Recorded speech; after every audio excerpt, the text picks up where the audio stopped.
fair Hippolyta, our nuptial hour draws on apace. For happy days bring in another moon, but, oh, methinks, how slow this old moon wanes. She lingers my desires, like to a stepdame or dowager, long withering out a young man's revenue. For days who steep themselves in night, for nights who dream away the time, and then the moon, like a silver bow new bent in heaven, shall behold the night of our solemnities. Go, illustrate. Stir up the Athenian youth to merriment. Awake the pert and nimble spirit of mirth. Turn melancholy forth to funerals. The pale companion is not for our pomp. Hippolyta, I wooed thee with my sword, and won thy love through the injury. I will wed thee in another king, with pomp, with triumph, and with revelry.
True, he hath made love, and what is mine, my love to render. In all my love, in all my whatever, I do a stay into Demetrius. I am, my lord, as well derived as he, as well possessed. My love is more than his. My fortunes every way as fairly ranked, if not with vantage, as Demetrius. And, which is more than all these boasts can be, I am the love of beauty as Hermia. Why should not I then prosecute my right? Demetrius, I'll avouch it to his head, made love to Nidar's daughter Helena, and won her soul. And now she, sweet lady, dotes, devoutly dotes in idolatry upon this spotted and inconstant man. I must confess that I have heard so much, and with Demetrius thought to have spoke thereof. But being overfull of self-affairs, my mind did lose it. But Demetrius come, and come, Legius, you shall go with me. I have some private schooling for you both. For you, fair Hermia, for you, arm yourself to fit your fancies to your father's will, or else the law of Athens yields you up, which by no means we may extenuate, to death or to a vow of single life. Come, always don't want to cheer, my love. Demetrius and Aegeus, go along. I must employ you in some business against our nuptial, and confer with you of something merely that concerns yourselves. With duty and desire to follow you.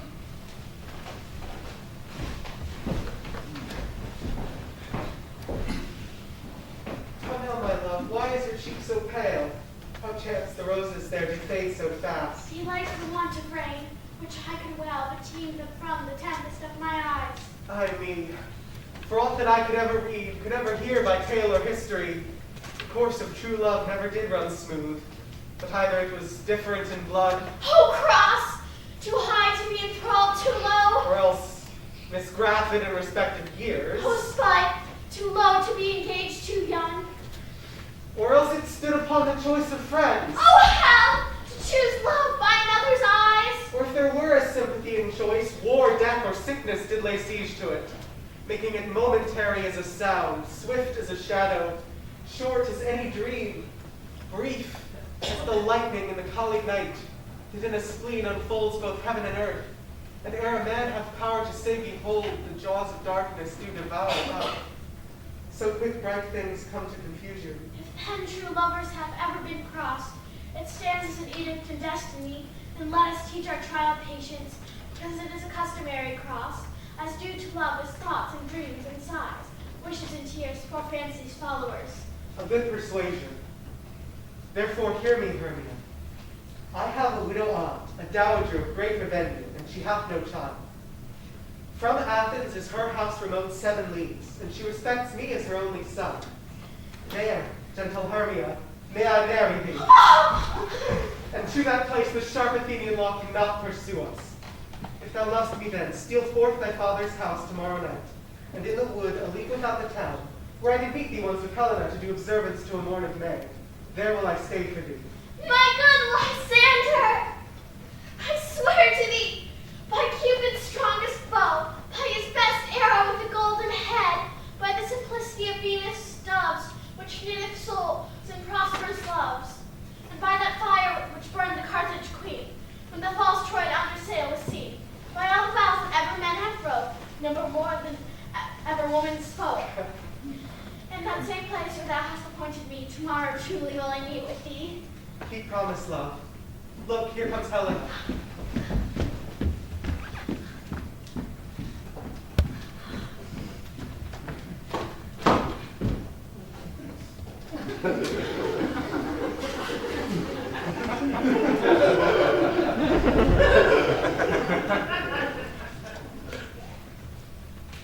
Speak her, Helena, with her way. Call you me fair, that fair again unsaid. Demetrius loves your fair, oh happy fair. Your eyes are lodestars, and your tongue sweet air more tunable than lark to shepherd's ear. When wheat is green, when hawthorn buds appear, sickness is catch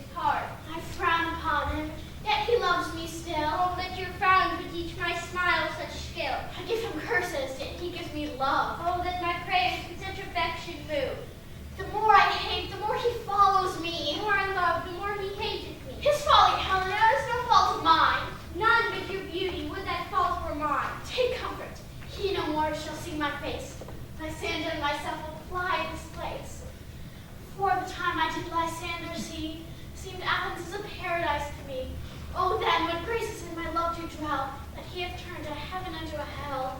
Helen, to you our minds we will unfold.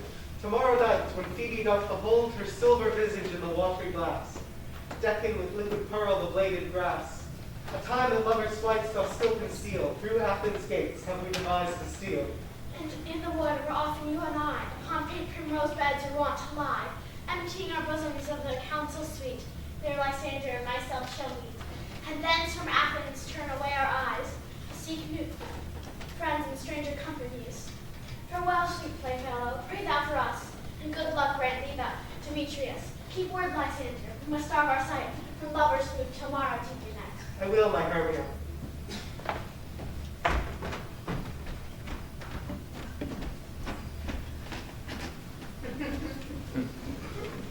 Helena! And you, as you on him, Demetrius dote on you. How happy some or other some could be. Through Athens I am thought as fair as she. But what of that? Demetrius thinks not so. He will not know what all but he do know.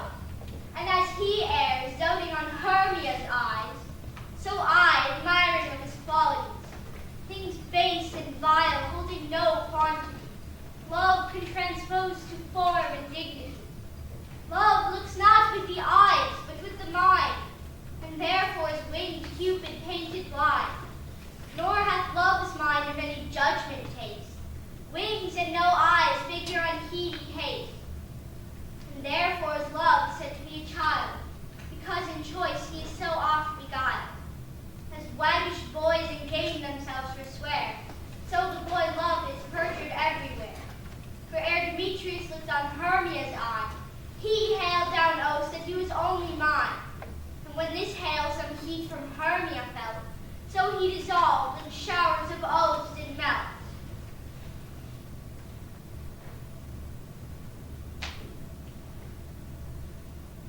I will go tell him of fair Hermia's flight.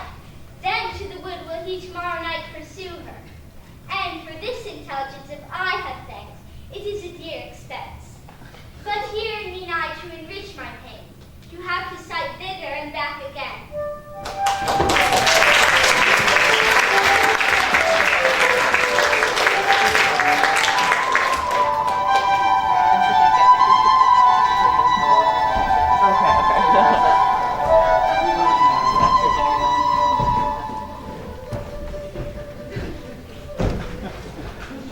It's all of our common here.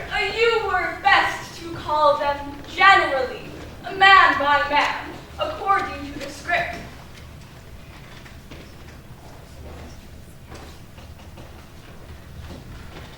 Here is a scroll of every man's name, which has thought fit through all Athens to play in our interlude before the Duke and the Duchess on his wedding day at night. First, good Peter Quince, say what the play treats on, then read the names of the actors, and so grow to a point. Marrier plays the most lamentable comedy and most cruel death of Pyramus and Thisbe.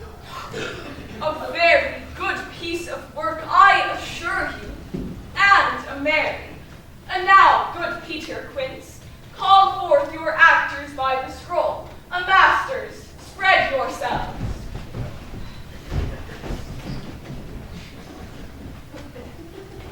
Answer, as I call you. Nick Bottom, the weaver. Ready? Name what part I'm for, and proceed. You, Nick Bottom, are set down for Pyramus. What is Pyramus? A lover or a tyrant? A lover that kills himself, most gallant for love. That will ask some tears in the true performing of it. If I do it, let the audience look to their eyes. I will move storms. I will condole in some measure. To the rest. Yet, my chief humor is for a tyrant. I could play Hercules rarely, or a part to tear a cat and to make all split. The raging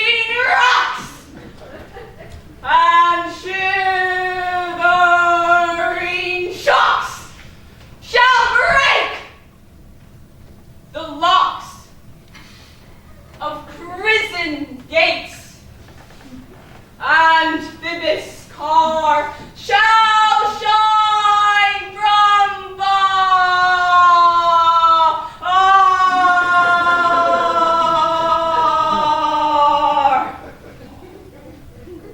and make and mar the foolish fates.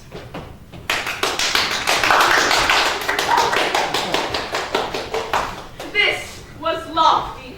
Now name the rest of the players. This is Ercles' Bane. A tyrant's bane. Francis A lover is more condoling. Francis Flute, the bellows mender. Here, Peter Quince. Flute, you must take Thisbe on you. What is Thisbe? A wandering knight? It is the lady that Pyramus must love.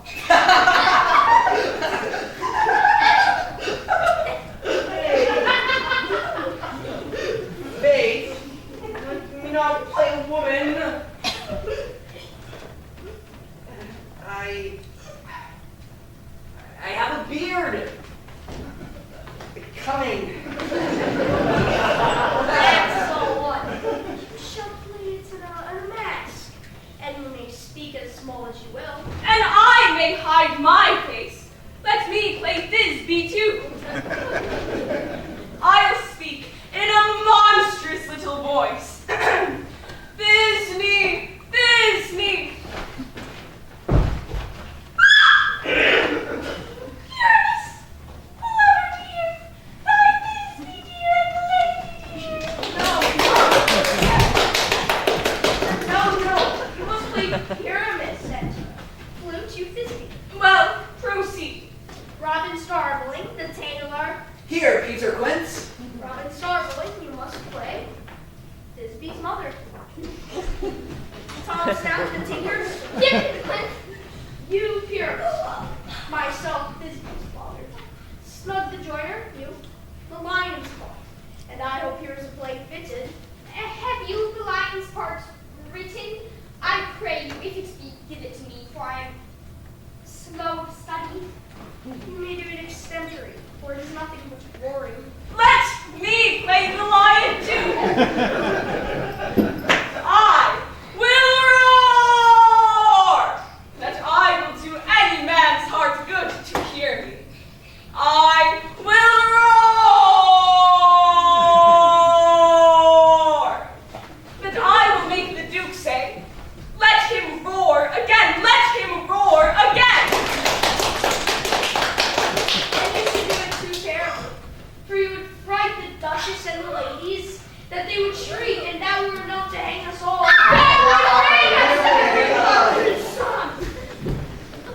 I grant you, friends, if that you should fright the ladies out of their wits, they would have no more discretion but to hang us. But I will aggravate my voice, so that I will you as gently as any sucking dog. I will you Antwerp any nightingale.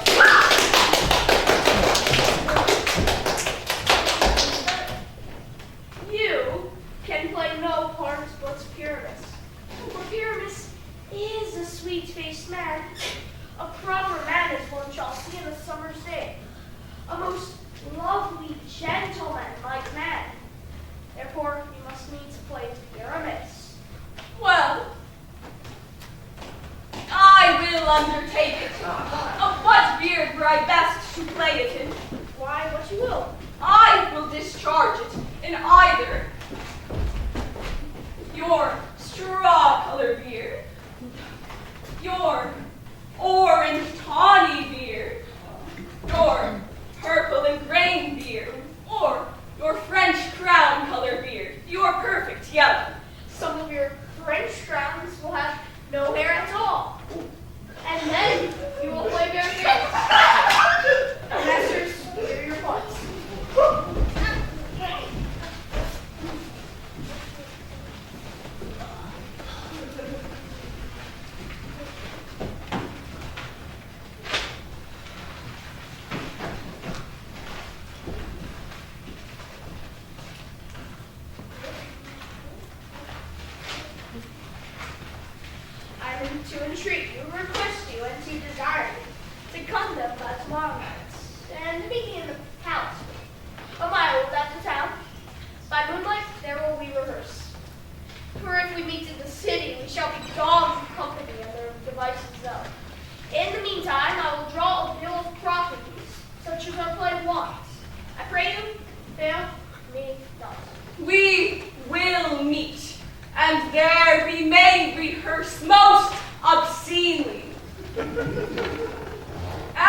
whither wander you? Over hill, over dale, through bush, through briar, over pump, over pail, through flood, through fire. I do wander everywhere, drifting in the moon's spear, and I shoot the fairy queen. To do who orbs upon the green, the couch lifts all the pensioners meet. In the gold spots you see, those be movies, fairies' favorites, and in the freckles live their savers.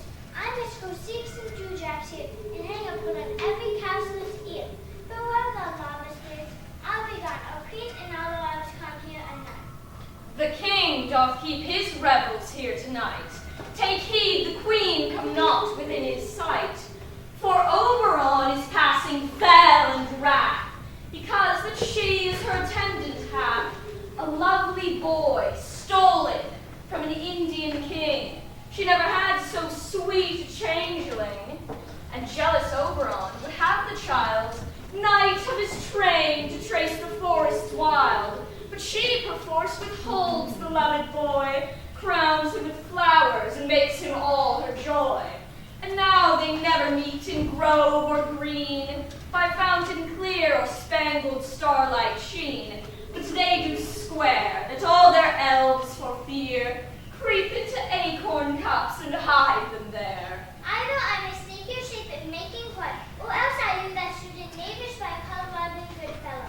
Are you not he that fights the maidens in the military, scared open sometimes like in the query, bootless and like the breathless house chin, sometimes make the drink to bear no bound, mislead night wonders, laughing at the home.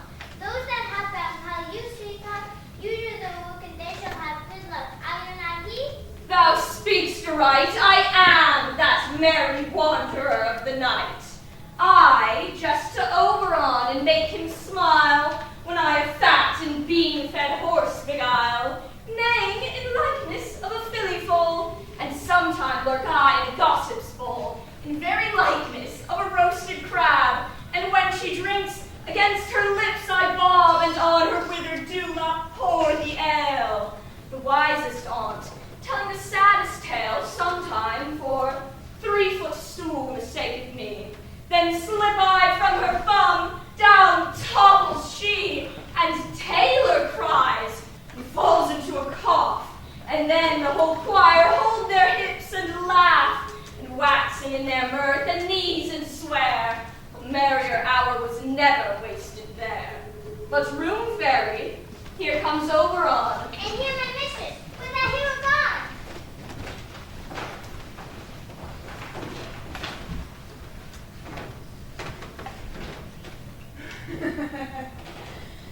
Ill met by moonlight, proud Titania. What? Jealous Oberon? Fairy, skip hence. I forswore his bed and company. Tarry! Rash wanton, am I not thy lord? Then I must be thy lady. But I know, when thou hast stolen away from the fairylands, and in the shape of Corin sat all day, playing on pipes of corn and versing love to amorous Philida. Why art thou here, come from the farthest steppe of India? But that, forsooth, the bouncing Amazon, your buskined mistress and your warrior love, to Theseus must be wedded, and you come to their bed joy and prosperity. How canst thou thus for shame, Titania? Glance at my credit with Hippolyta, knowing I know thy love to Theseus! Didst thou not lead him through the glimmering night from Perigenia, whom he ravished, and make him with fair eaglets break his fate with Ariadne and Antiope? These are the forgeries of jealousy, and never since the middle summer spring met we on hill and dale, and forest, orb, and mead, by page and fountain, or by rushing brook, or on the beaches and margins of the sea, to dance our ringlets to the whistling wind. But with thy brawls thou hast disturbed our sport.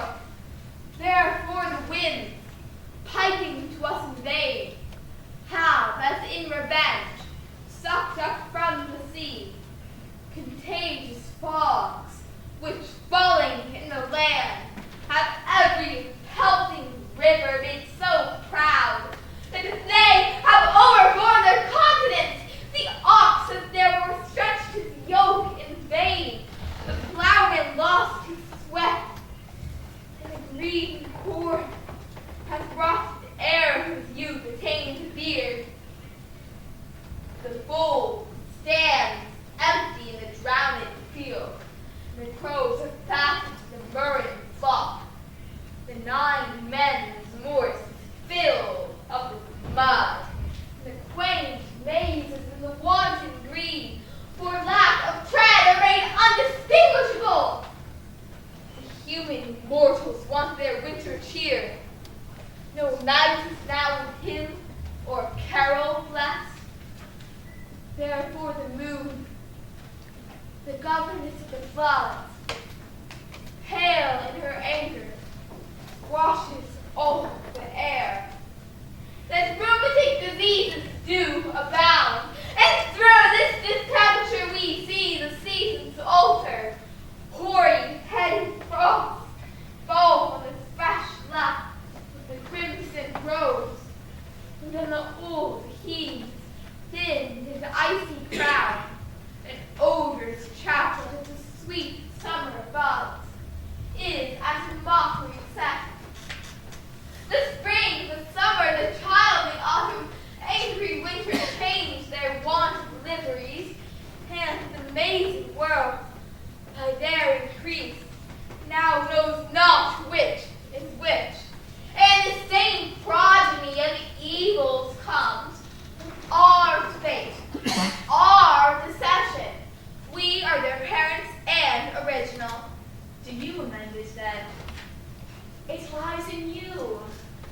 Why should Titania cross her Oberon? I do but beg a little changeling boy to be my henchman. Set your heart at rest. The fairyland lies not the child with me. His mother was a votress of my order, and the spice of the Indian air by night. Full often hath she gossiped by my side, and sat with me on Neptune's yellow sands, marking the embarked traders in the flood. And we have laughed to see the sails conceive, and grow big bellied with the wanton wind. But she, with pretty and with swimming gait, following her woodland rich with my own squire to imitate, and sail upon the land to fetch me trifles and return again, as from a voyage rich with merchandise. But she, being mortal, of that boy did die, and for her sake do I rear the boy, and for her sake I will not part with him. How long within this wood intend you stay? Perchance till after ceasing his wedding day. If you will patiently dance in our round, and see our moonlight revels, go with us. If not, shun me, and I will spare your haunts. Give me that boy, and I will go with thee. Not for that fairy kingdom. Fairies, away! We shall tie down right if I longer stay.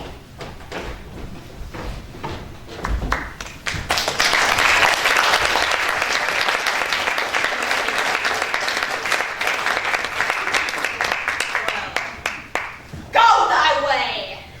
Thou shalt not from this road till I torment thee for this injury.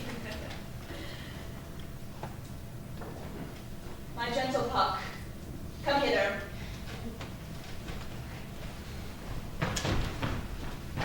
Thou rememberest, since once I sat upon a promontory and heard a mermaid on a dolphin's back, uttering such dulcet and harmonious breath that the rude sea grew civil at her song, and certain stars shot madly from their spheres to hear the sea maid's music. I remember that very time I saw, but thou couldst not, lying between the cold moon and the earth, Cupid, all armed. Certain aim he took, at a fair vestal throned by the west, and loosed his love shaft smartly from his bow, as it should pierce 100,000 hearts. But I might see young Cupid's fiery shaft quenched in the chaste beams of the watery moon, and the imperial votress pass it on, in maiden meditation, fancy-free. Yet marked I where the bolt of Cupid fell. It fell upon a little western flower, before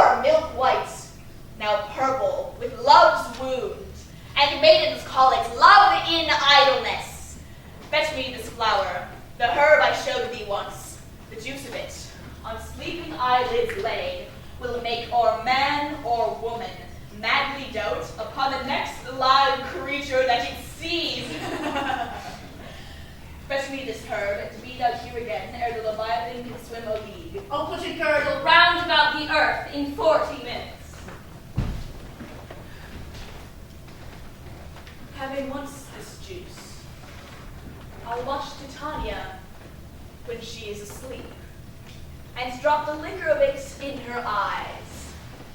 The next thing she then waking looks upon, be it lion, bear, or wolf, or bull, unmeddling monkey, or a busy ape, she shall pursue it with the soul of love.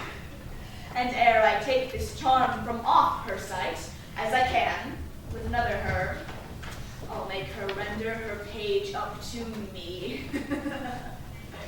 But who comes here? I am invisible, and I will overhear their conference.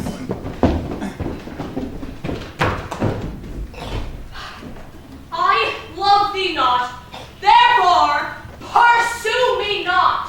Where is Lysander and fair Hermia? The one I'll slay, the other slayeth me.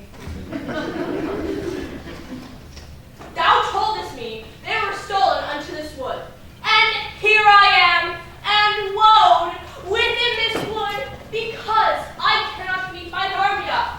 Hence, get thee gone, and follow me no more. You draw me, you hard-hearted animate, but yet you draw not iron, for my heart is true as steel. Leave you your power to draw, and I shall have no power to follow you. Do I entice you? Do I speak you fair? Or do I not in plainest truth tell you I do not, nor I cannot love you? And even for that, I do love you the more. I am your spaniel, and Demetrius, the more you meet me, I will fawn on you. Use me but as your spaniel. Spurn me, strike me, neglect me, lose me, only give me leave, unworthy as I am to follow you.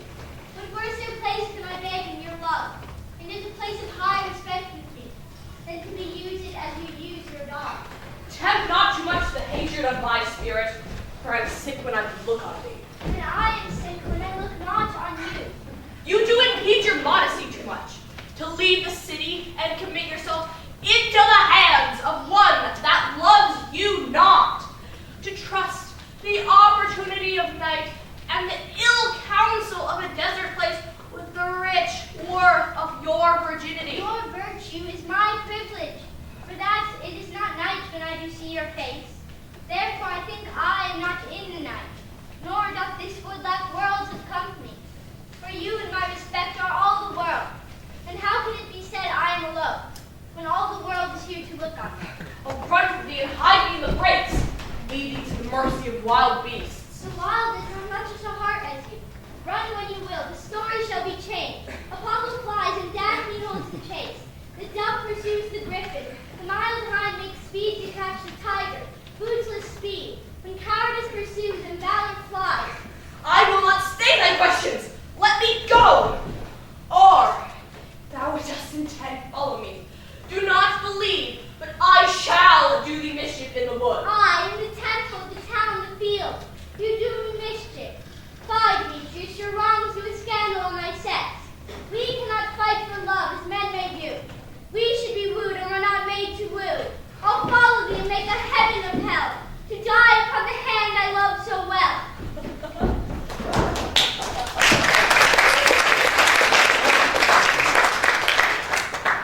Fare thee well, nymph. Ere he do leave this grove, thou shalt fly him, and he shall seek thy love. Hast thou the flower there? Welcome, wanderer. Aye, there it is. Pray thee give it me.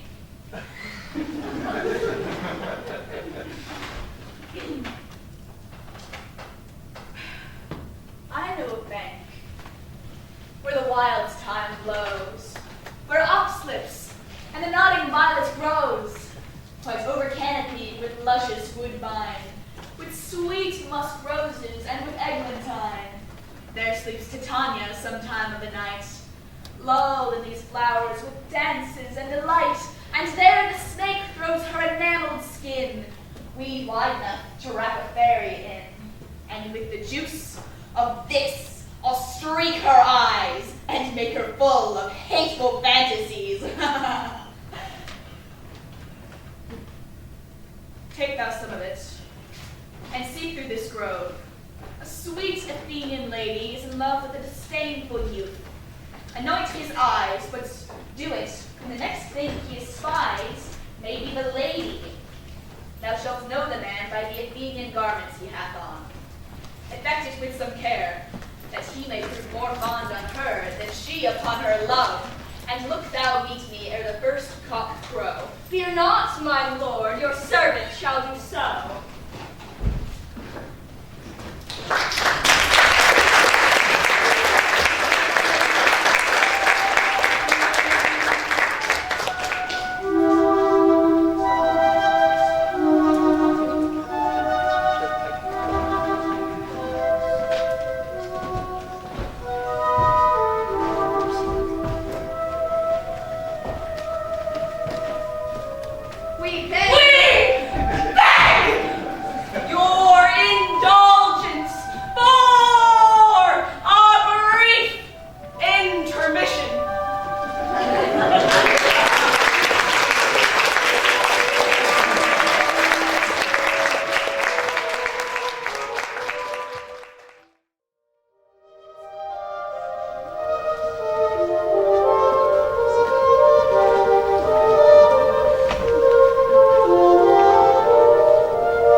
Melody.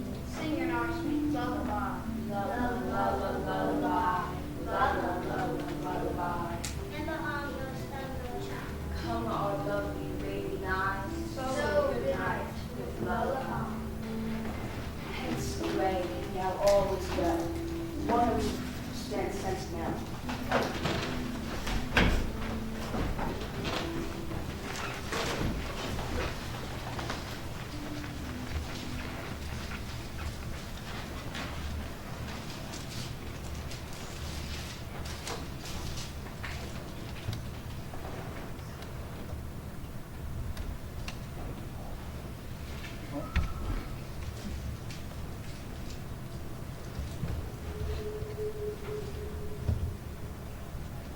What thou seest when thou dost wake, do it for thy true love take. Love and languish for his sake, be it ounce or cat or bear, hard or boar with grizzled hair. In thy eye that shall appear, when thou wakest, it is thy dear.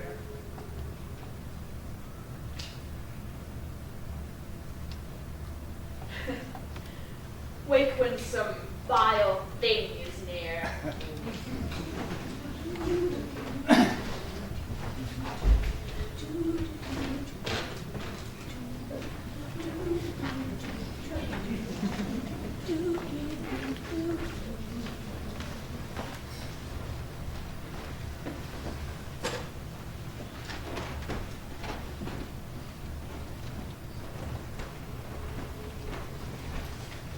Fair love, he faints with wandering in the wood.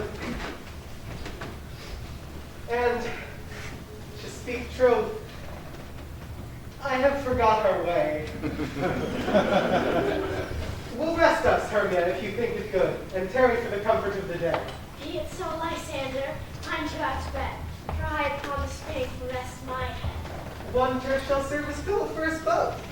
One heart, one bed, two bosoms, and one trove. Nay, good Lysander. Lie further up. Do not lie. Do not lie so near. Oh, take the sense, sweet of my innocence. Love takes the meaning in love's conference. I mean that my heart unto yours is knit, so that but one heart we can make of it. Two bosoms interchained with an oath, so then two bosoms of a single troth. That by your side no bedroom me deny, for lying so, Hermia, I do not lie. Lysander rituals very prettily. How much pursue my manners and my pride. If Hermia meant to say Lysander, lie. But, gentle friend, for love and courtesy, lie further off in human modesty. Such separation, as may well be said, becomes a virtuous bachelor and a maid. Lie further off, for my sake, my dear. Thy love near altar till thy sweet life end. Amen, amen. To that fair prayer say I, and then end life when I end loyalty. Here is my bed. Sleep give thee all his rest. And hath the wish that the wisher's eyes be pressed.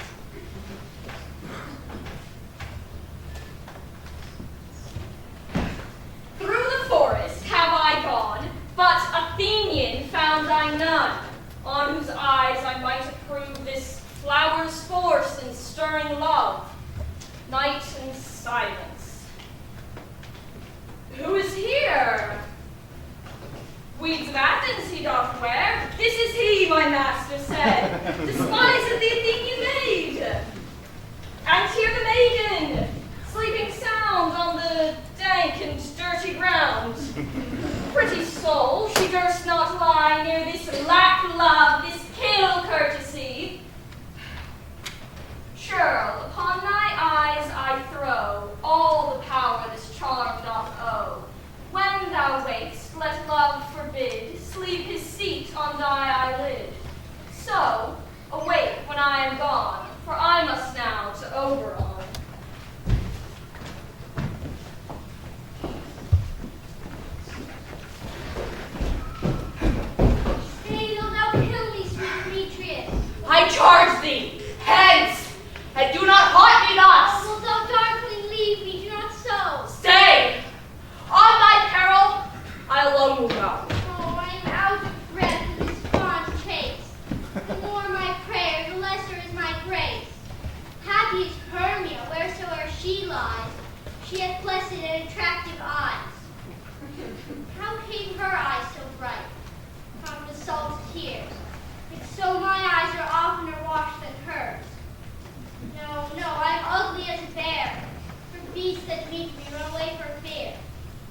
no marvel that Demetrius knew, and the monster find my presence thus. What wicked and dissembling glass of mine made me compare with Hermia's fiery eye? But who is here? Lysander, on the ground, dead or asleep. I see no blood, no wound. Lysander, you live, good sir, awake. And run through fire I will for thy sweet sake. Transparent Helena, nature shows art that through thy bosom makes me see thy heart. Where is Demetrius? Oh, how fit a word is that vile name to perish on my sword. Do not say so, Lysander, say not so. What though he love your Hermia? Lord, what though? Yet Hermia still loves you, then be content. Content? With Hermia? No, I do repent the tedious minutes I with her have spent. Not Hermia, but Helena I love. Will not change a raven for a dove. The will of man is by his reason swayed, and reason says you are the worthier maid. Things growing are not ripe until their season, so I, being young, till now read not to reason, and touching now the point of human skill, reason becomes the marshal to my will and leads me to your eyes, where I o'erlook love's stories written in love's richest book. Wherefore was I to this keen mockery born? When at your hands did I deserve this scorn? It's not enough, young man, that I did never, no, nor never can deserve a sweet look from Demetrius' eye. But you must flout my insufficiency. Good troth, you do me wrong, good sooth, you do. In such a shameful manner me to woo. But fare you well. Perforce I must confess, I thought you Lord more true gentleness. Oh, that a lady of one man refused, should of another therefore be abused.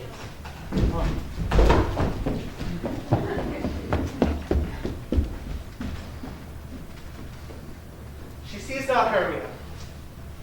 Hermia, sleep thou there, and never mayst thou come Lysander near. For as a surfeit of the sweetest things, the deepest loathing to the stomach brings.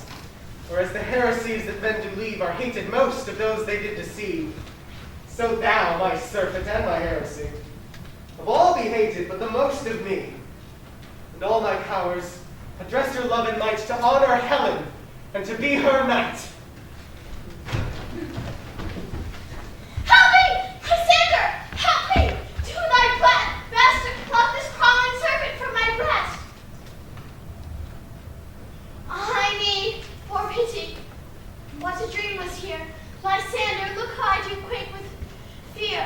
Methought a serpent ate my heart away, and you sat smiling at his cruel prey. Lysander? What removed? Lysander? Lord? What? Out of hearing? Calm? No sound, no word? Alack, where are you? Speak, and if you hear, speak of all loves. I swoon almost with fear. No? Then I well perceive you are not mine. Either death or you will find immediately.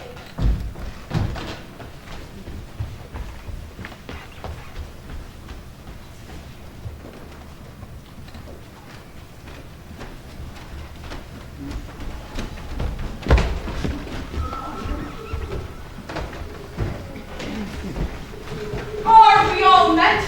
That's. And here is a marvelous convenient place for our rehearsal. This green plot shall be our stage. This popcorn breaker tirade. And we will do it in action as well as we will do it before the Duke. Peter Quince, what sayest thou, Lily Bottom? There are things in this comedy of Pyramus and Thisbe that will never please. First, Pyramus must draw a sword to kill himself, which the ladies cannot abide. How answer you that? Our Lord get the marvelous fear. I believe we must leave the killing out when all's done. Not a whit. I have a device to make all well. Write me a prologue. and let the prologue seem to say, we will do no harm with our swords.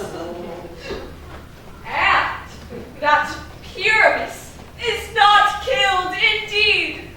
And for the more better assurance, tell them that I, Pyramus, am not Pyramus, but Bottom the Weaver. This will put them out of fear. Well, we will have such a prologue, and it shall be written in 8 and 6. No, make it 2 more. Let it be written in 8 and 8. Will not the ladies be feared of the lion? I fear it, I promise. Masters, you ought to consider with yourselves to bring in, God shield us! A lion among ladies is a most dreadful thing, for there is not a more fearful wild fowl than your lion living, and we ought to look to it. Therefore, another called, though not a lion. Nay, you must name his name, and half his face must be seen through the lion's neck, and he himself must speak through, saying thus or to the same defect, ladies, or fair ladies, I would wish you, or I would request you, or I would entreat you, not to fear, not to tremble. My life for yours. If you think I come hither as a lion, for pity of my life, no, I am no such thing. I am a man, as other men are. And there indeed, let him name his name and tell them plainly he is Snug the Joiner. Well, it shall be so. But there are 2 hard things. That is to bring the moonlight into the chamber. You know, Pyramus and Thisbe meet by moonlight. Doth the moon shine and night we play our play? A calendar, look in the almanac. Find out moonshine, find out moonshine. Yes, it don't shine that night. Why? Then may you leave a casement of the great chamber window where we play open, and the moon may shine in at the casement. Aye, or else one must come in with a bush of thorn and a lanthorn, and say he comes to disfigure or to present a person with moonshine. And then there's another thing. We must have a wall in the great chamber. The Pyramus and Thisbe says the story. They talk through the chamber to the wall. You can never bring in a wall. What say you, Bottom? Some man or other must present wall. And let him have some plaster or some loam or some rough cast about him to signify wall. And let him hold his fingers thus, and through that cranny shall Pyramus and Thisbe whisper. If that may be, then all is well. Come, sit down, every mother's son, and rehearse your thoughts. Pyramus, you begin. For when you have spoken your speech, enter into that break. And so everyone according to his cue. What hempen homespun we swaggering here, so near the cradle of the fairy queen? What, a play toward, albeit auditor, and after 2 perhaps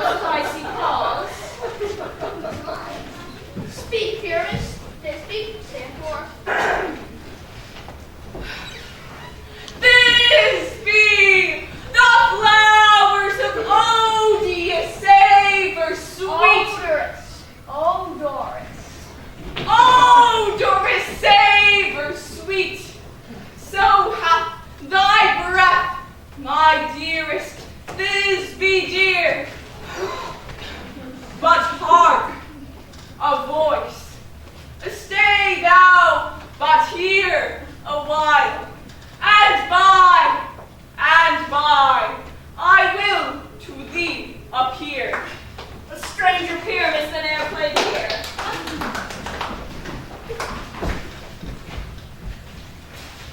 Must I speak now?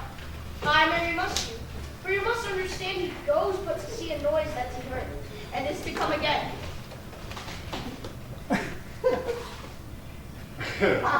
Most radiant Pyramus. Most radiant! Most radiant Pyramus. Most lily want to kill.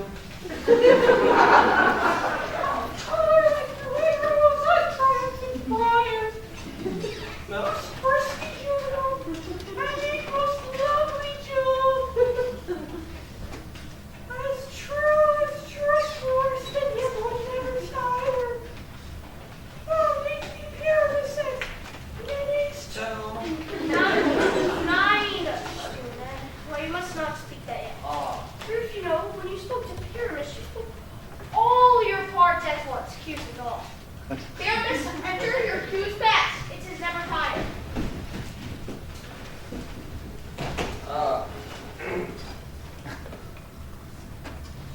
As true force, yet would never tire.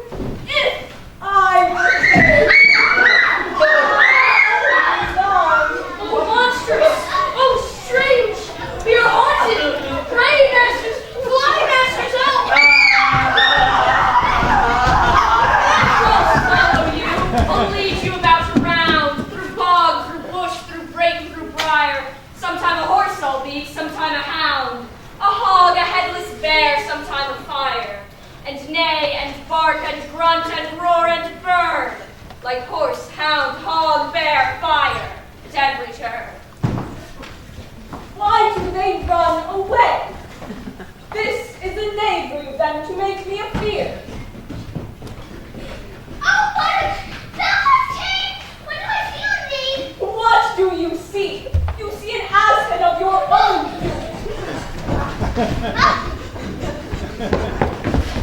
Oh, bless thee, Madam, bless thee.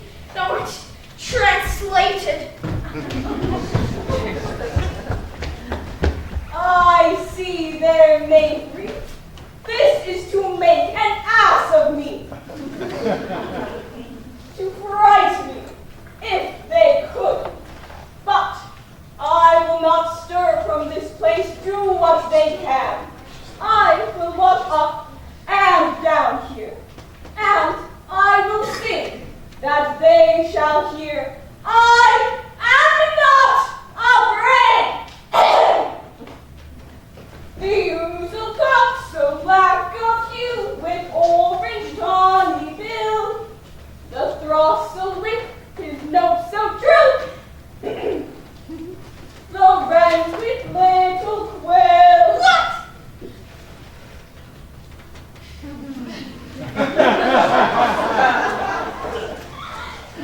Angel wings from my flowery bed.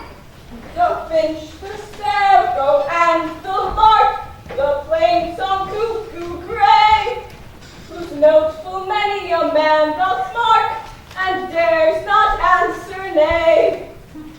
For indeed, who would set his wings to so foolish a bird?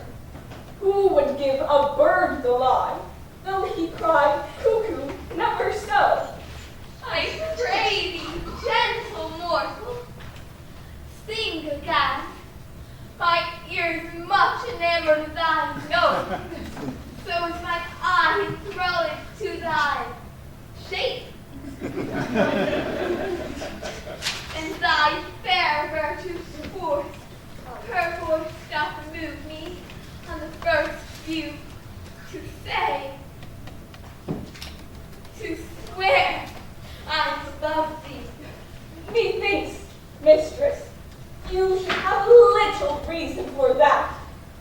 And yet, to say the truth, reason and love keep little company together nowadays. The more the pity that some honest neighbors will not make them friends. Nay, I can bleak upon occasion. Thou art wise, thou art beautiful. Not so, neither. But if I have wit enough to get out of this wood, I have enough to serve mine own turn. Out of this wood do not desire to go.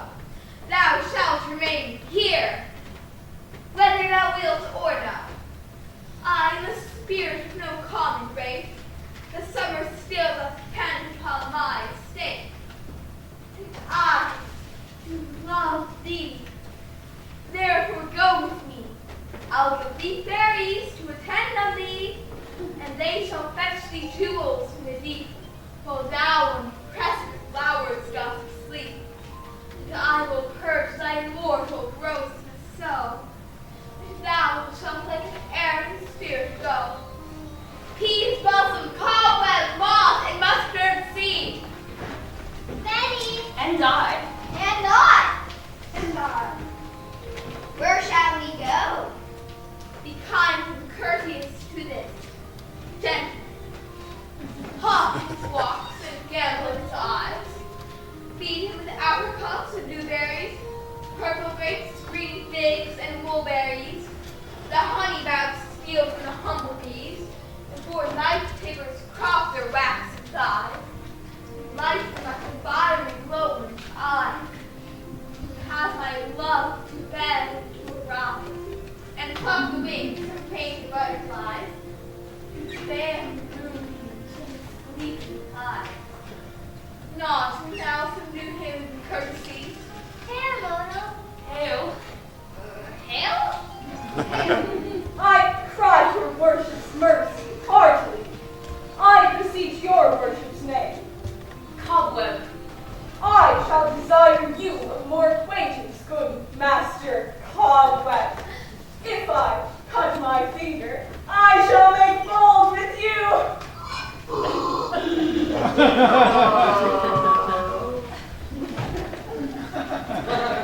Your name, honest gentleman? Peace, Master. I pray you, commend me to Mistress Squash, your mother, and to Master Peascod, your father.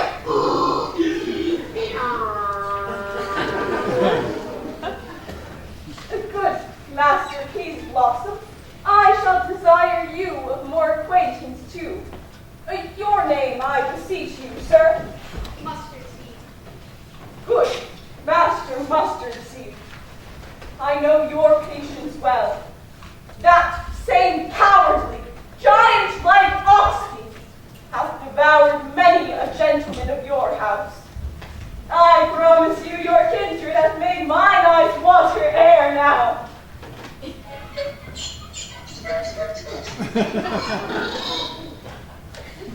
I shall desire you of more acquaintance, good Master Mustard Seed. Come, wait upon him, lead him to my bower. The moon, methinks, looks with a watery eye. When she weeps every little flower, lamentings and enforced chastity. Hide my lover's tongue, bring him silently.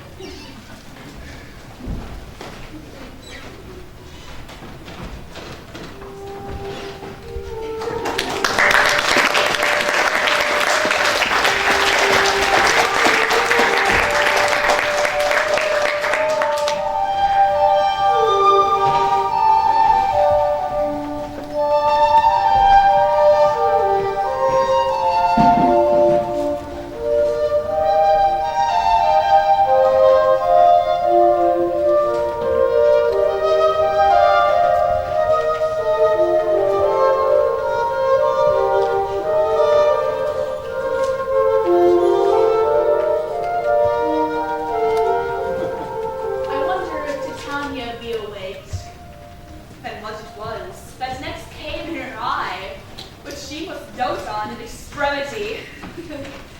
Here comes my messenger. How now, mad spirits? What night rule now about this haunted grove? My mistress with a monster is in love.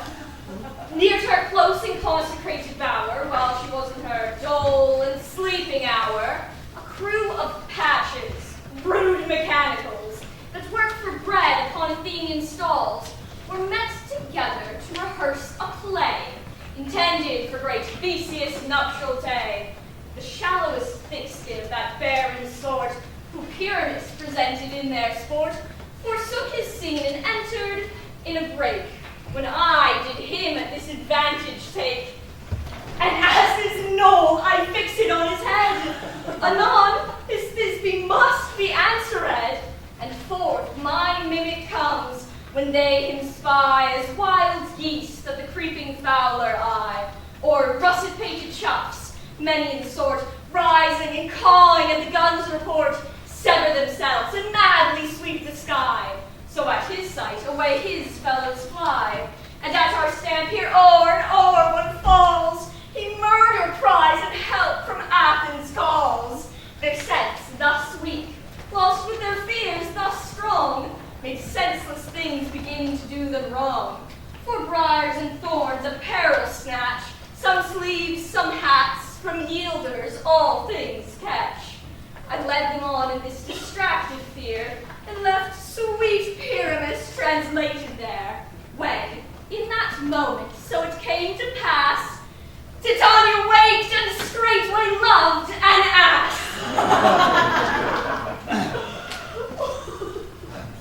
Whose falls out better than I could devise. But hast thou yet latched the Athenian's eyes with the love juice as I bid thee do? I took him sleeping, that is finished too, and the Athenian woman by his side, that when he waked, of course she must be eyed. Stand aside. This is the same Athenian. This is the woman, but not this the man. Oh, why rebuke you him that left you so? Lay breath so bitter on your bitter foe. And what I tried, but I should use thee worse. For thou, I fear, hast given me cause to curse. Thou hast slain Lysander in his sleep, being o'er shoes, plunge in the deep, and kill me too. The sun was not so true unto the day, as he to me would have stolen away from sleeping Hermia. I'll believe as soon as this whole earth made me bored, and the moon made through the center creep, and so displace her brother's new type, to Antipodes. It cannot be that thou hast murdered him. So should a murderer look, so dead, so grim. As should the murdered look, and so should I, pierce through the heart with your stirring cruelty. That you, the murderer, look as bright, as clear, as yonder Venus in her glimmering sphere. What's this to my Lysander? Where is he? Ah, good Demetrius, wilt thou give him me? I'd rather he was carcassed by Howard. Out, dog! Out, cur! Thou hast drivest me past the bounds of the maiden's patience. Hast thou slain him then, henceforth never to be known, but among men? O ones, tell true, even for my sake. Durst thou have looked upon him being awake? Hast thou killed him sleeping? Then, oh brave touch, could thou worm an adder do so much? An adder did it, for with its doubler tongue than thine, thou serpent, never adder stung. You spend your passion on misprized mood.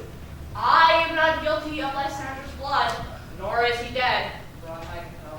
I pray thee, and tell me that he is well. And if I could, what should I get there for? A privilege, never to see me more. And from thy hidden presence part thyself. Oh, see me no more, whether you be dead or no. There is no calling her in this fierce fate. Here, therefore, for a while I will remain. So sorrow's heaviness doth heavier grow, for death and banquet sleep doth sorrow, which now in some slight measure it will pay, if for his tender cure I make some stay. What hast thou done? Thou hast mistaken, quite, and laid the love juice on some true love sites. Of thy misprision must perforce ensue some true love terms, and not a false turns true. Then fate o'errules that one man holding troth 1,000,000 fail, confounding oath on oath. But about the wood it goes swifter than the wind, and Helena of Athens look thou find. All fancy sick she is, and pale of cheer, with sighs of love that cost the fresh blood dear. By some illusion see thou bring her here. I'll charm his eyes against she do appear. I go, look how I go, swifter than arrow from the Tartar's bow.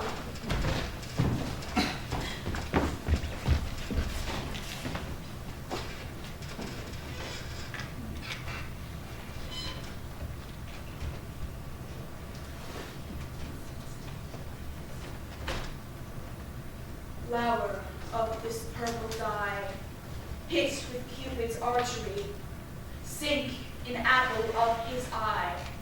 When his love he doth espy, let her shine as gloriously as the Venus of the sky.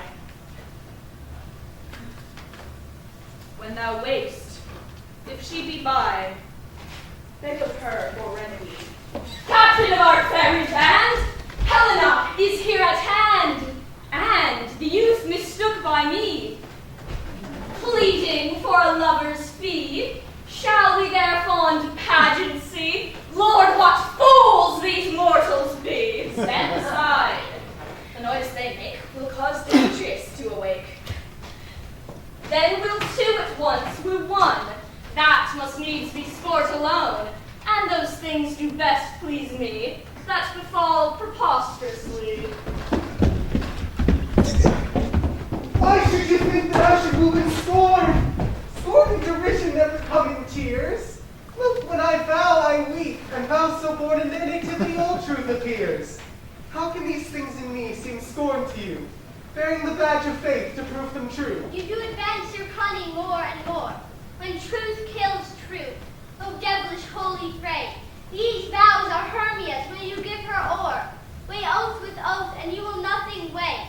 Your vows to her and me put into scales, will even weigh, and both as light as hail. I had no judgment when to her I swore. Nor none in my mind now you give her o'er. Demetrius loves her, and he loves not you. Oh, Helen! God's gift, perfect divine, to what, my love, shall I compare thine eye? Crystal is muddy, oh, how whitish, oh, thy lips, those kissing cherries, tempting grow, pure congealed white, high torrid snow, fanned with the eastern wind, turns to a crow when thou holdest up thy hand. Oh, let me kiss this princess of pure white, this seal lips. Oh, spite! Oh, hell! I see you are all bent to set against me for your merriment. If you were civil and knew courtesy, you would not do me thus much injury. Can you not hate me as I know you do? But you must join in souls to mock me too. If you were men as men you are in show, you would not use a gentle lady so, to bow and swear and super praise my parts, when I am sure you both hate me with your hearts. You both are rivals and love Hermia, and now both rivals to mock Helena, a trim exploit, a manly enterprise, to conjure tears up in a poor maid's eyes with your derision. None of noble sort would so offend a virgin, and extort a poor soul's patience, all to make you scorn. You are unkind, Demetrius.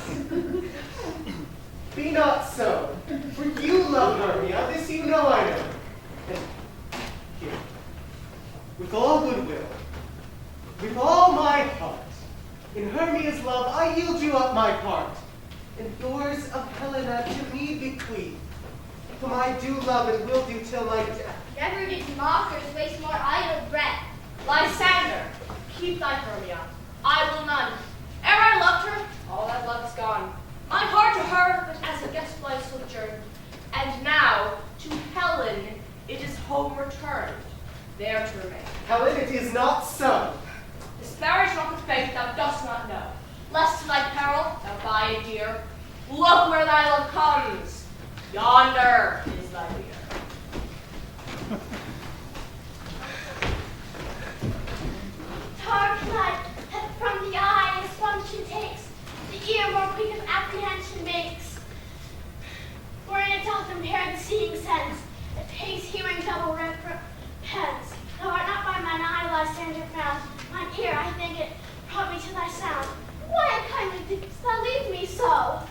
he stay, whom love doth press to go? What love could press Lysander from my side? Lysander's love that would not let him glide. Fair Helena, who more in guilt's the night than all you fiery O's and eyes of light. Why seek'st thou me? Could not this make thee know the hate I bear thee made me leave thee so? You speak not as you think. It cannot be. Lo, she is one of this confederacy. Now I perceive they have conjoined all three to fashion this false sport. In spite of me, injurious Hermia, most ungrateful maid, have you conspired? Have you with these contrived to bait me with this foul derision? Is all the counsel that we two have shared, the sisters' vows, the hours that we have spent, when we have chid the hasty-footed time for parting us, what was all forgot, all school days' friendship, childhood innocence. We, Hermia, like two artificial gods, have with our needles created both one flower, both on one sampler, sitting on one cushion, both warbling of one song, both in one key, as if our hands, our sides, voices and minds had been incorporate. So we grew together like two double cherries, seeming parted, but yet an union in partition, two lovely berries molded on one stem. So, with two seeming bodies, with one heart, two of the first like coats and heraldry, due but to one and crowned with one crest. And will you rend our ancient love asunder, to join with men in scorning your poor friend? 'Tis not friendly, 'tis not maidenly. Our sex, as well as I, may chide you for it, though I alone do feel the injury. I am amazed at your passionate words. I scorn you not. Seems that you scorn me. I do not set Lysander as in scorn, to follow me and praise my eyes and face, and make your other love, Demetrius, who even but now did spurn me with his foot, to call me goddess, nymph, divine, and rare, precious, celestial. Wherefore speaks he this to her he hates, and wherefore doth Lysander deny your love, so rich within his soul, and tender me, forsooth, affection, but by your setting on, by your consent, what though I be not so engraced as you, so hung upon with love, so fortunate, but miserable most to love unloved? This you should pity rather than despise. I understand not what you mean by this. I do persever, counterfeit sad looks, make mouths upon me when I turn my back, wink each at other, hold the sweet jest up. This sport, well carried, shall be chronicled. If you have any pity, grace, or manners, you would not make me such an argument.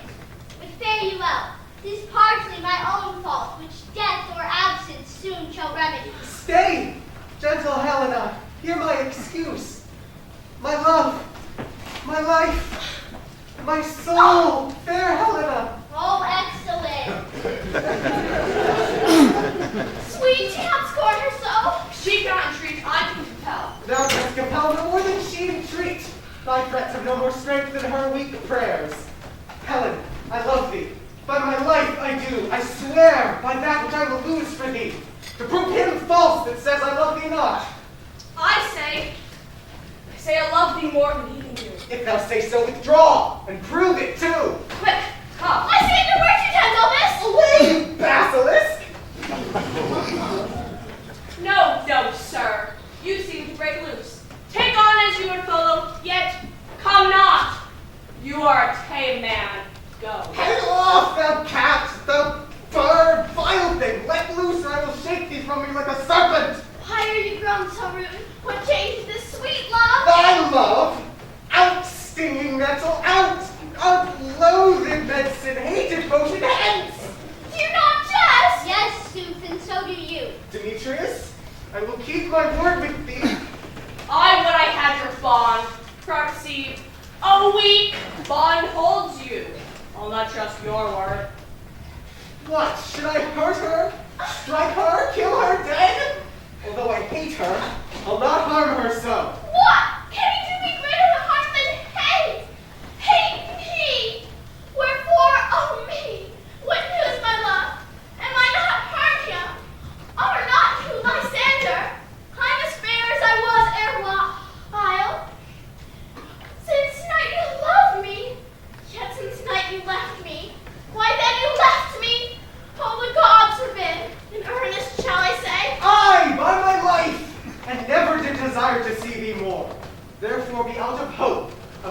question of doubt.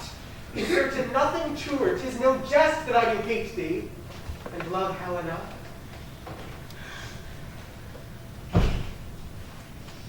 Oh me, you juggler, you cake of blossom, you thief of love. What? Have you come by night and stolen my love's heart from him? Fine, Faith. Have you no modesty, no maiden shame, no touch of bashfulness? What will you tear impatient answers from my gentle tongue? Fie, you counterfeit, you puppet, you. Puppet! Why so? I that way goes with him.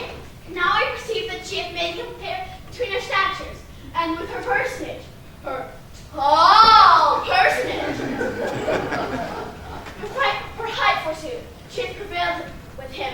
Are you grown so high in his esteem because I am so dwarfish and so low? How low am I, thou painted maid will speak? How low am I? I am not yet so low, but that my nails can reach unto thine eyes! I pray you, though you mock me, gentlemen, let her not curse me. I was never cursed. I have no gift at all in shrewishness. I am a right maid for my cowardice. Let her not strike me. You perhaps may think, because she is something lower than myself, that I can match her. Lower? Herrick! Good Hermia, do not be so bitter with me. I evermore did love you, Hermia, did ever keep your counsels, save that in love unto Demetrius. I told him of your stealth into this wood. He followed me, for love I followed him, but he hath chid me hence, and threatened to strike me, spurn me, nay, to kill me too. And now, so you will let me quiet go, to Athens I will bear my folly back, and follow you no further. Why take it gone? Who is that hinders you? A foolish heart that I leave here behind. What, with Lysander? Demetrius. Be not afraid, she shall not harm me, Helena. No, sir, she shall not, though you take her part. Oh, when she's angry, she is keen and shrewd. She was a vixen when she went to school, and though she be but little, she's fierce. Little again. Nothing but low and little. Why will you suffer me to flout her thus? Let me come to her. Get you gone, you dwarf, you minimus of hindering progress maid, you bead, you acorn. You are too vicious. In her behalf that scorns your services, let her alone.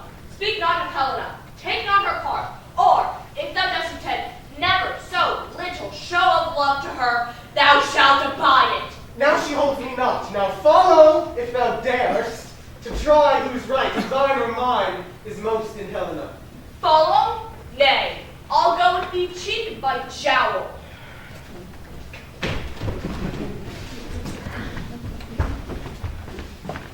You, mistress. Hold this coil, this long of you. Nay, go not back. I will not trust you. I no longer stay in your cursed company. Your hands than mine are quicker for a fray. My legs are longer, though, to run away. I'm amazed and know not what to say.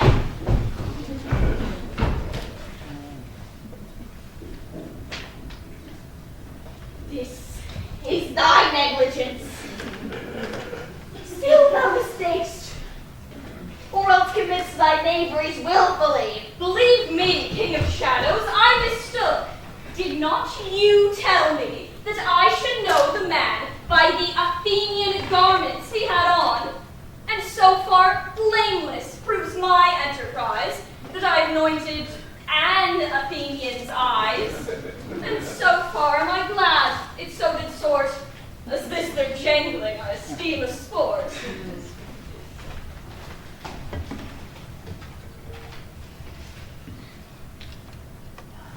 Thou seest these lovers seek a place to fight. Hide therefore, Robin, overcast the night. The starry welkin cover thou anon with drooping fog as black as Acheron, and leave these testy rivals so astray as one come not within the other's way. Like to Lysander, sometime frame thy tongue, and stir Demetrius up with bitter wrong.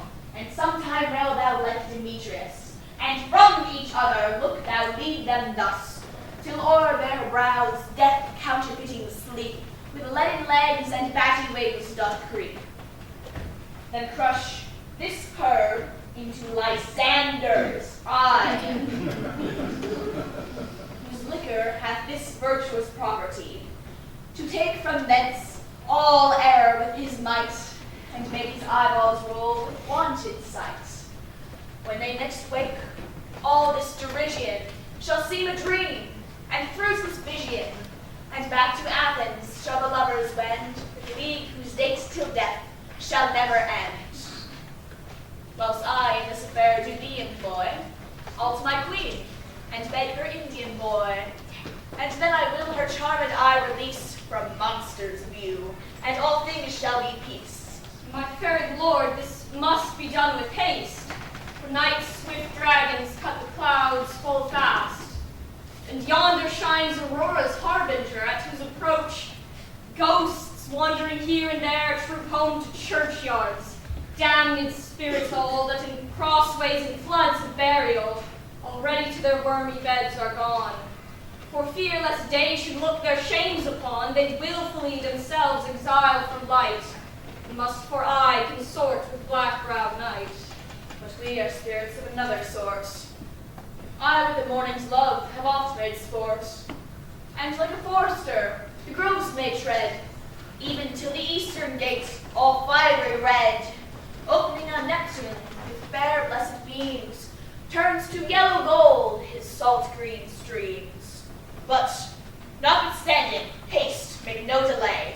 We may effect this business yet ere day.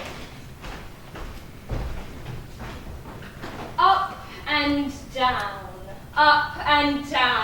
I will lead them up and down.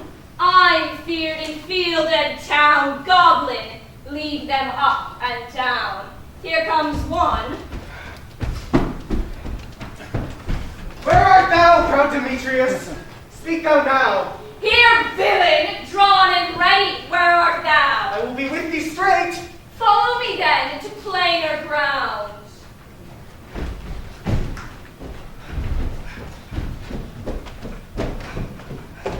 Lysander! Speak again! Thou runaway, thou coward, art thou fled? Speak! In some bush? Or dost thou hide thy head? Thou coward, art thou bragging to the stars, telling the bushes that thou look'st for wars and wilt not come? Come, recreant, come, thou child, I'll whip thee with a rod. He's defiled that draws a sword on thee. Yea? Art thou there? Follow my voice, we'll try no manhood here.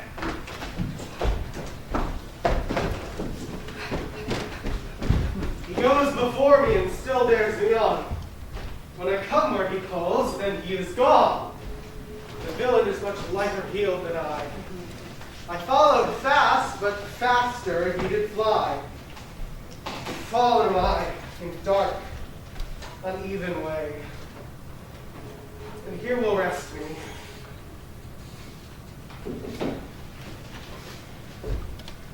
Come thou, gentle day, for if but once thou show me thy grey light, I'll find Demetrius and revenge this fight. Oh, coward, why comest thou not? Bind me if thou darest, for well I want, rise before me, shifting every place, and darest not stand, nor look me in the face. Come hither, I am here. Nay, thou mockst me. Thou shalt buy this dear, if ever I thy face by daylight see. Now, go thy way.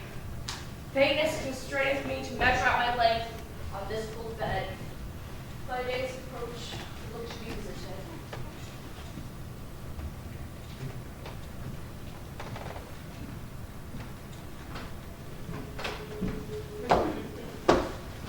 Oh, weary night, oh, long and tedious night, abate thy hours, shine comforts from the east, that I may back to Athens by daylight.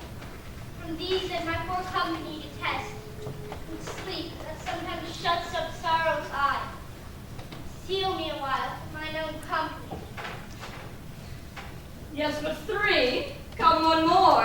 both kinds make up for.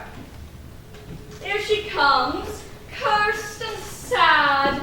Cupid is a knavish lad, thus to make poor females mad. Never so weary, never so when woe, be tackled with the dew and torn with the briars. I can no further crawl, no further go. My legs can keep no pace with my desires. Here will I rest me till the break of day. Heaven shield Lysander, if they be afraid. On the ground, sleep sound, all apply to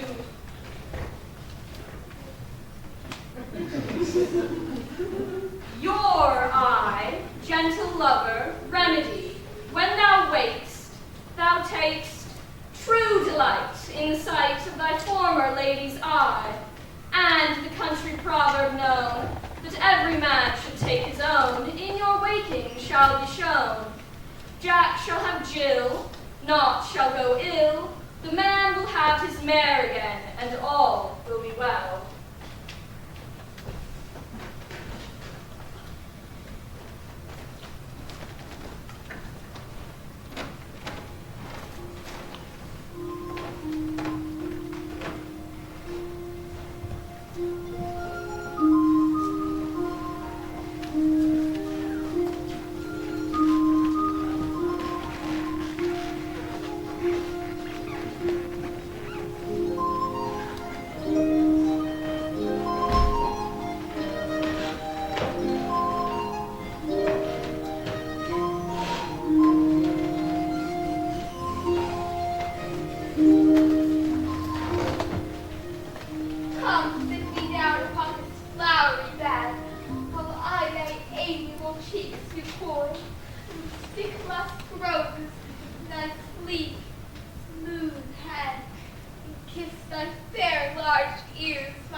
Where's Peas Blossom? Betty! Scratch my head, Peas Blossom. Where's Monsieur Cobweb? Ready? Monsieur Cobweb, a good Monsieur, get you your weapons in your hand, and kill me a red-hipped humblebee on the top of a thistle, and a good Monsieur, bring me the honeybat. Do not fret yourself too much in the action, Monsieur, and good Monsieur, have a care, the honeybat break not. I would be loath to have you overflown with a honey bag, Signor.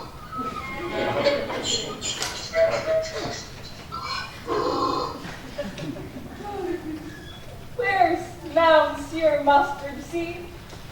Ready? Give me your knee, Monsieur Mustard Seed.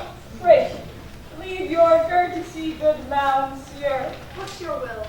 Nothing, good Monsieur, but to help Cavalieri Peas Blossom to scratch. I must to the barber's, Monsieur. Methinks I am marvelous hairy about the face, and I am such a tender ass. If my hair do but tickle me, I must scratch. What? Wilt thou hear some music, my sweet love? I have a reasonable good ear in music. Let's have the toms and the bows. Or say, sweet love, what thou desirest to be. Truly, a peck of provender. I could munch your good dry oats.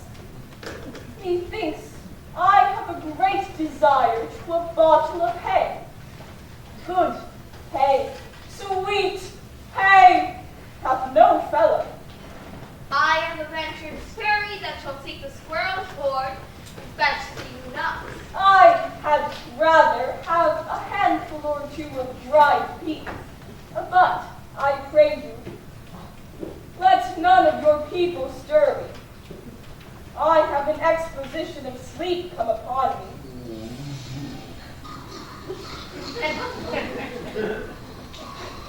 Sleep thou, but I will run to thee my arms. Fairies, be gone, be always away.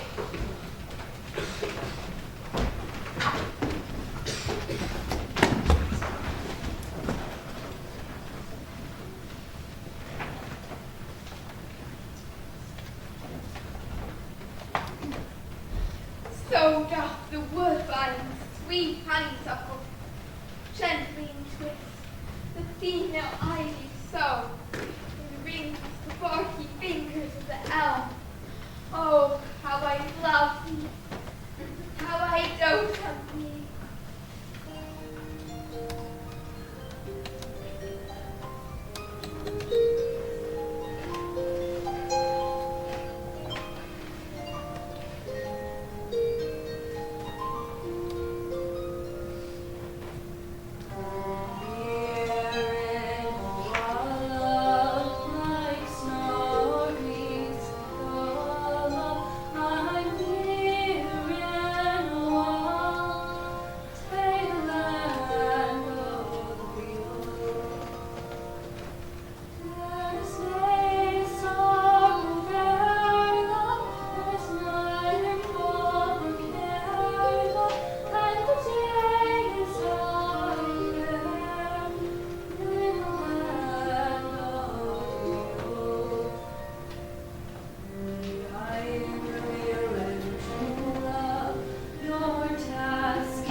Straight she gave me, and her fairy sent to bear him to my bower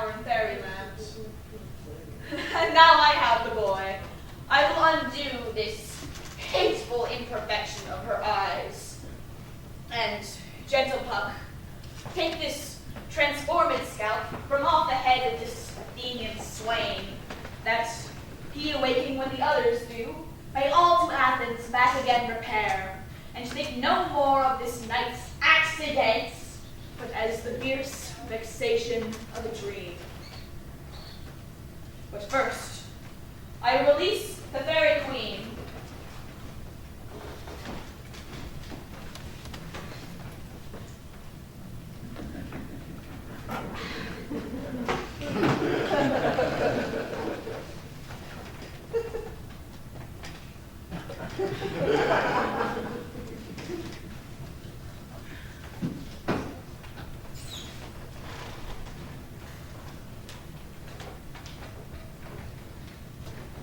Be as thou wast wont to be.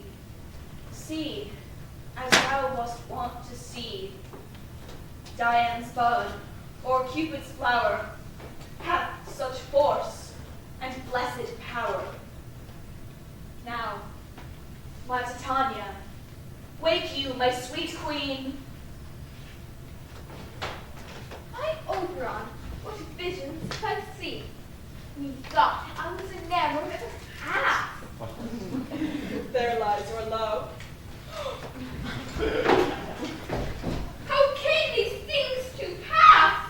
Oh, how mine eyes do loathe his visage now.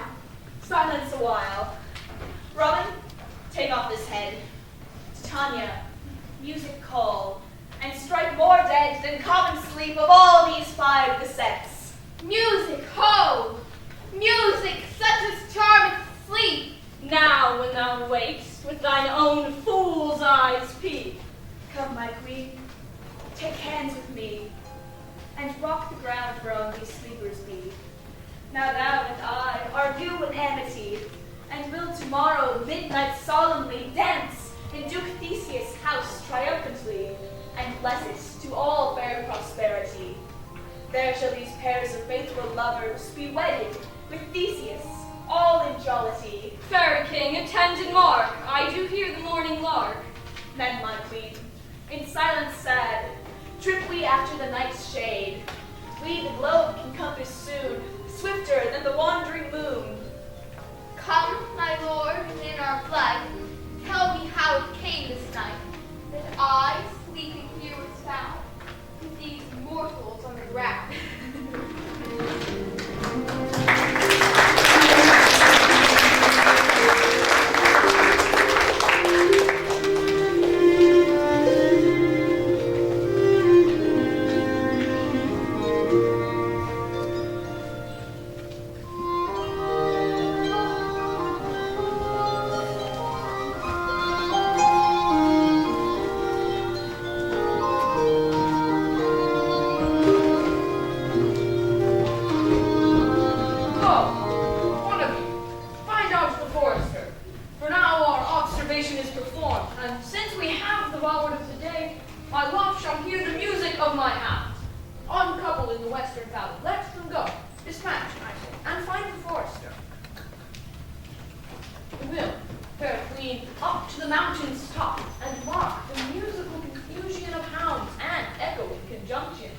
I was with Hercules and Cadmus once, when in the wood of Crete they bayed the Baer with hounds of Sparta's. Never did I hear such gallant chiding, for besides the groves, the skies, the fountains, every region's near, one mutual cry. I never did hear so musical a discord, such sweet thunder. My hounds are bred out of the Spartan kind, so fluid, so sanded, and their heads are hung with ears that sweep away the morning dew, crook-kneed and dew-like, like the salient bulls, slow in pursuit, but matched in mouth like bells, each under each. A cry more tunable was never hollowed to, nor cheered with horn, in Crete, in Sparta, nor in Thessaly. Judge when you hear. What soft marchings are these? My lord, this is my daughter here asleep, and this is Lysander. This Demetrius is. This Helena.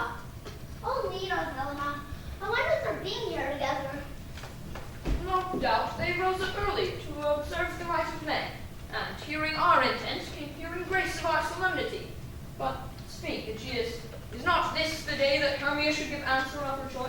It is, my lord. Go, bid the huntsmen wake them with their horns.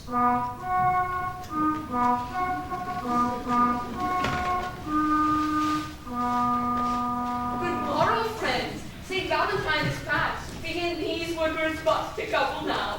Pardon, my lord. I pray you all, stand up. I know you two are rival enemies. How comes this gentle concord of the world, that hatred is so far from jealousy, to sleep by hate, and fear no enmity? My lord, I shall reply amazedly, half sleep, half waking. But as yet I swear, I cannot truly say how I came here. But as I think, for truly would I speak. And now do I bethink me, so it is, I came with Hermia hither. Our intent was to be gone from Athens, where we might, without the peril of the Athenian law. Enough, my lord. You have enough. I beg the law upon his head. They would have stolen away. They would have been betrayed. Their lives were free to you and me. Of you of your wife, and me of my consent. Of my consent that she should be your wife. My good lord, fair Helen told me of their stealth, of this their purpose hither to this wood, and I, in fury, hither followed them. Fair Helen in fancy following me, but my good lord, I want not by what power, but by some power it is. My love to Hermia, melted as the snow, seems to me now as the remembrance of an idol god, which in my childhood I did dote upon, and all the faith, the virtue of my heart, the object and the pleasure of mine eye, is only Helena. To her, my lord, was I betrothed ere I saw Hermia, but like a sickness, I did loathe his food, but as in health, come to my natural taste, now I do wish it, love it, long for it, and will forevermore be true to it. Fair lovers, you are fortunately met. Of this discourse we more will hear anon.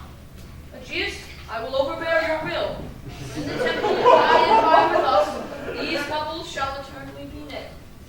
And for the morning now is something worn, our purposed hunting shall be set aside. Away with us to Athens, 3 and 3. We'll hold a feast in great solemnity. Come.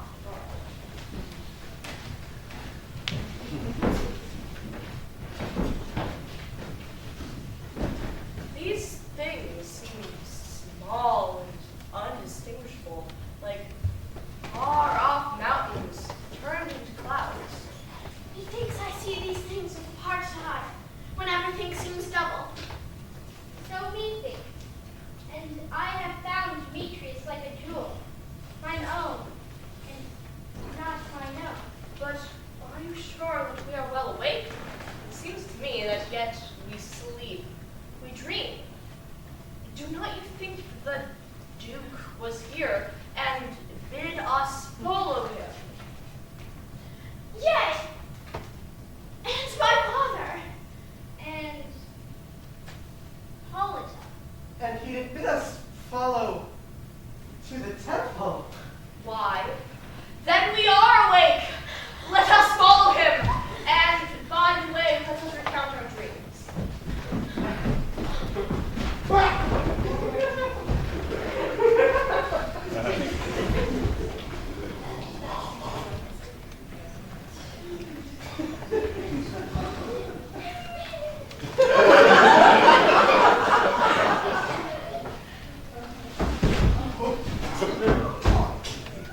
Peter Quince, flute, the bellows mender, snout, the tinker,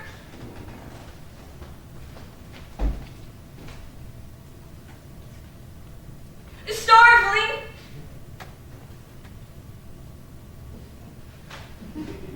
God's my life, stolen hence and left me asleep.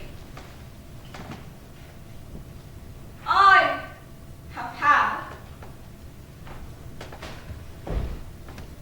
a most rare vision. I have had a dream. Ask the wit of man to say what dream it was. Man is but an ass.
It is with our goodwill.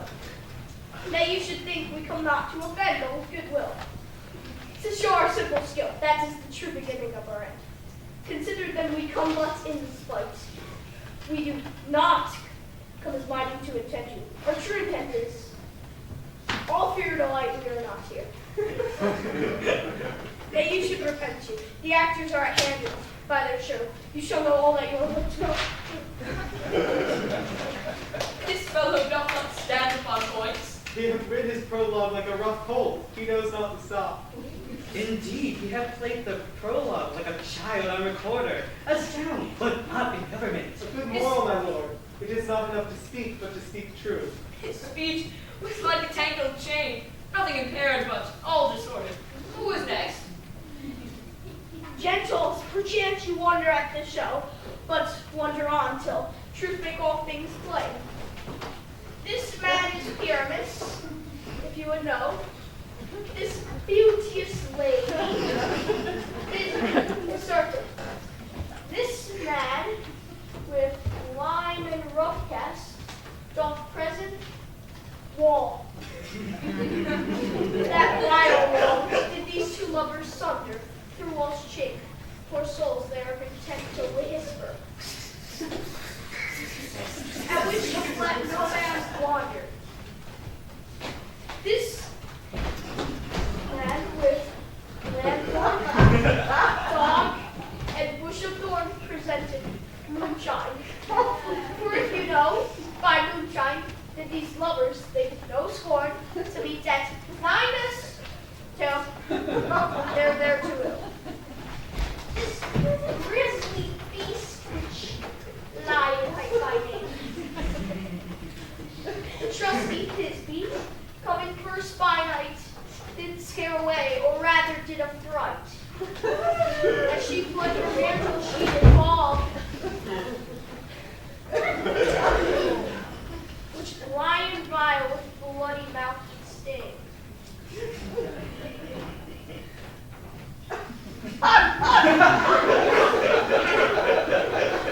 Anon comes Pyramus, sweet youth and tall, and finds his trusty Thisbe mantle slain, whereat, laid with bloody bladeful blade, he bravely broached his boiling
and lovely wall that stands between her father's ground and mine.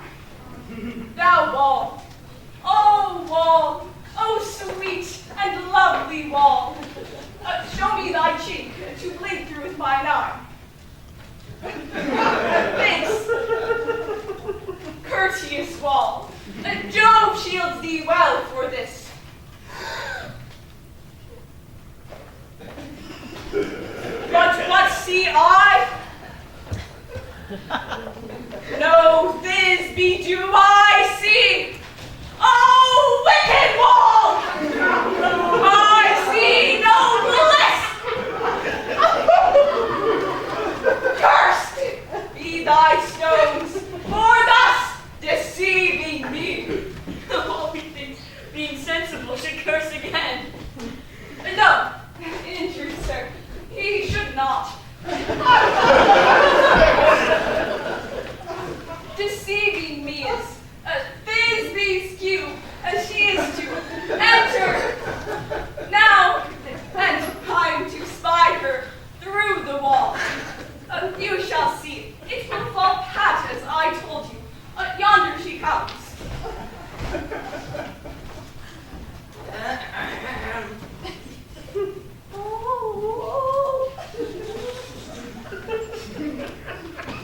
How often hast thou heard my moans?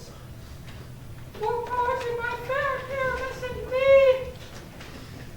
thy cherry lips have often kissed thy stones with light of hair in company.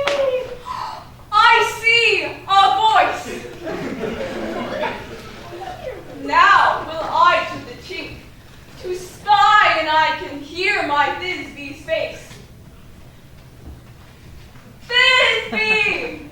Oh, thou art my love, I think. Think what thou wilt.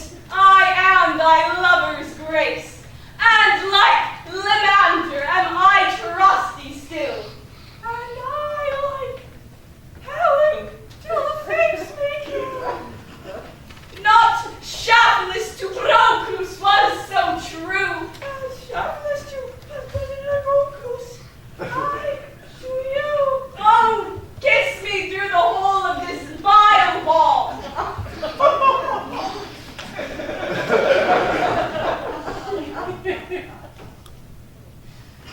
I kiss the wall so much your lips told. Wilt thou at Ninny's tomb meet me straightway? Inus. Wilt thou at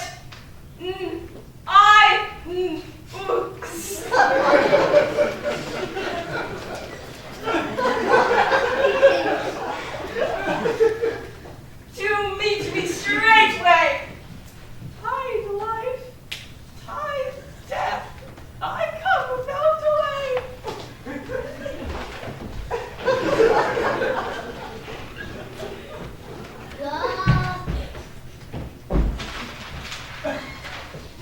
Have I wall my party started so and being on those wall way to go.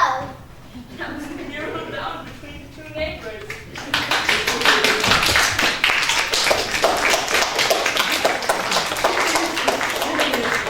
I heard. Best in this kind are but shadows. The worst are no worse. If imagination offends them. It must be your imagination then, and not theirs. If we imagine no worse of them than they of themselves, they may pass for excellent men. Here come two noble beasts in, a man and a lion.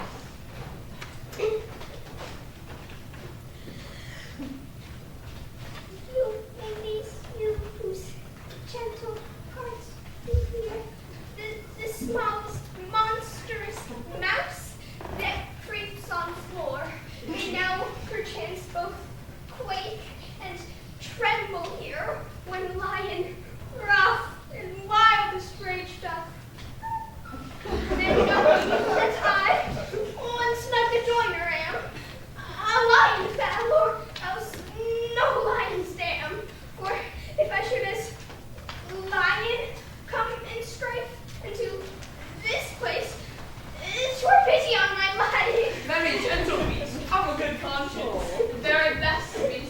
lord, that ere I saw. This lion is a very fox for his valor. True, and a goose for his discretion. Not so, my lord, for his valor cannot carry his discretion, and the fox carries the goose. His valor, I'm sure, cannot carry his discretion, for the goose carries not the fox. It is well. Leave it to his discretion, and let us listen to the moon. This lanthorn doth the horned moon present. He should have worn the horns on his head. He is no crescent, and his horns are invisible within the circumference.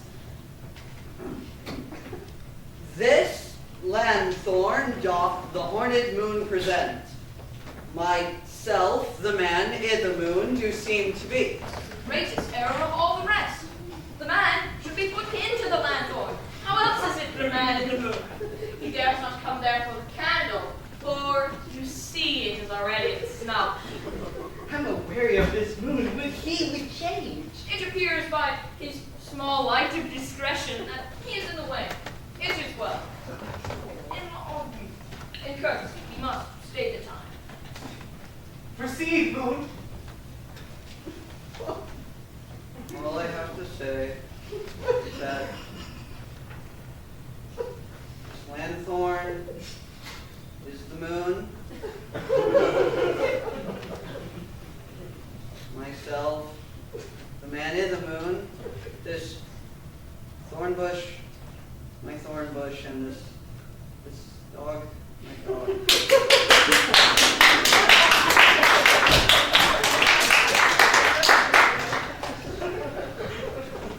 Why, all of these should be in the lanthorn, for all of these are in the moon.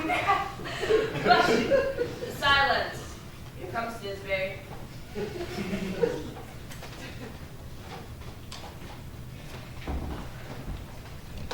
This is all case too.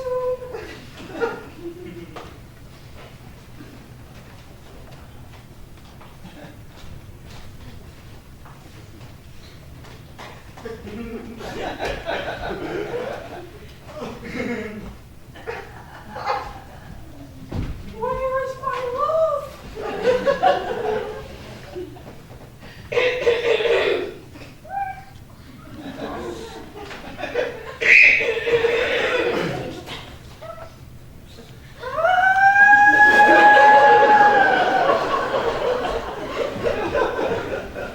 Well roared, lion.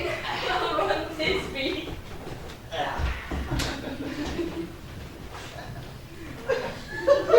So, moon.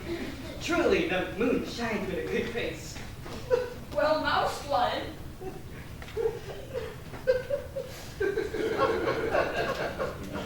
And so the lion vanished. And then came Pyramus. That's true!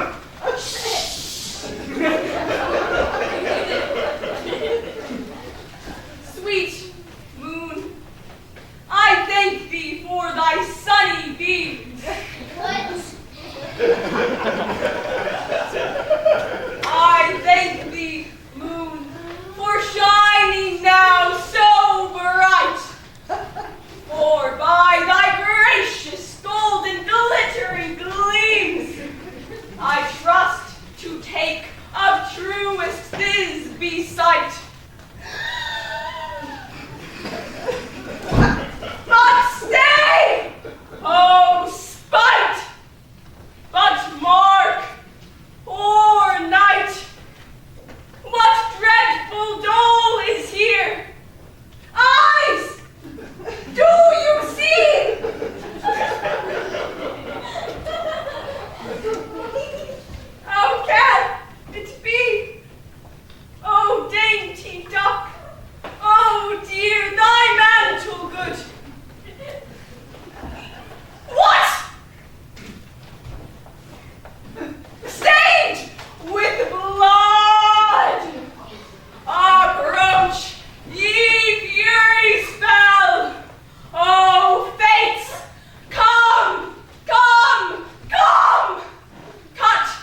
Now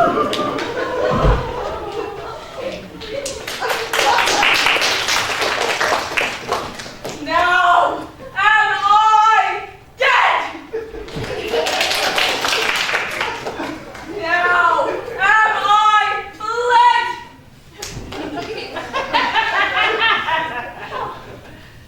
My soul is in the sky. Tongue, lose thy light! Moon, take thy flight. Moon, take thy flight!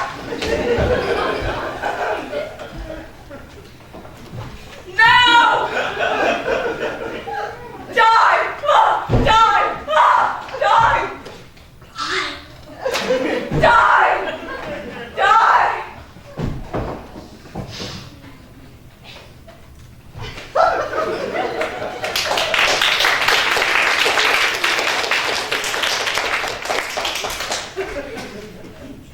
No die, but an ace for him, for he is but one. Less than an ace man, for he is dead. He is nothing. With the help of a surgeon, he might yet recover and prove it as. How chance moonshine is gone before Bispes comes back and finds his lover, her lover. She will find him by starlight. Here she comes, and her passion ends the play. Methinks she should have she should not have a long one. Moat will turn the balance, which pyramid Thisbe is the better. He for a man, God warn us. She for a woman, God bless us. She was fine already with those sweet eyes. And thus she means by the Asleep!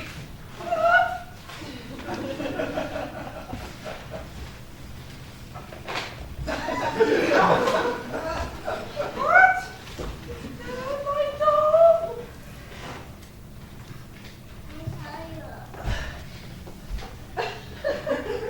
Oh, Paris, arise!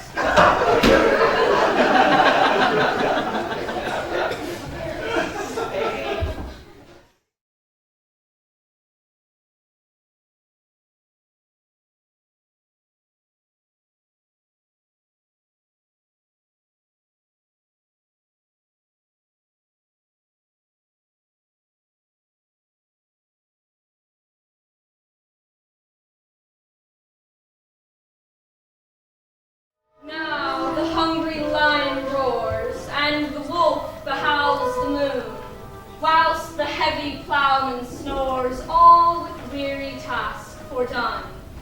Now the wasted brands do blow, whilst the screech owl, screeching loud, puts the wretch that lies in woe in remembrance of a shroud. Now it is the time of night that the graves are gaping wide. Everyone lets forth his sprite in the churchway paths to glide. And we fairies that do run by the triple Hecate's theme, from the presence of the sun, following darkness like a dream, now are frolic. Not a mouse shall disturb this hallowed house. I am sent with broom before to sweep the dust behind the door. Through the house give glimmering light by the dead and drowsy fire. Every elf and fairy sprite pop as light as bird from briar.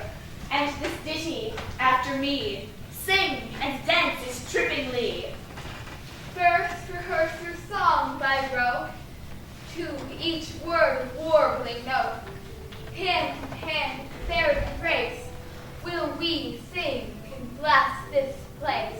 Now until the break of day, through this house each fairy stray. To the best bride bed will we, which by us shall blessed be, and the issue there create, ever shall be fortunate. So shall all the couples three, ever true in loving be, and the blots of nature's hand shall not in their issue stand. Never mole, hair, lip, nor scar, nor mark prodigious, such as are despised in nativity, shall upon their children be. With this field do consecrate, every fairy take his gate, and each several chamber bless through this palace with sweet peace, and the owner of it blessed ever shall in safety rest.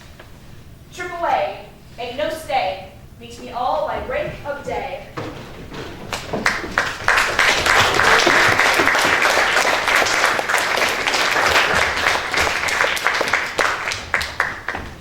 If we shadows have offended, think but this and all is mended, that you have but slumbered here, while these visions did appear, and this weak and idle theme, no more yielding but a dream. Gentles, do not reprehend. If you pardon, we will mend. And as I am an honest puck, if we have unearned luck, now to escape the serpent's tongue, we will make amends ere long. Else the puck a liar call. So, good night unto you all. Give me your hands if we be friends, and Robin shall restore amends.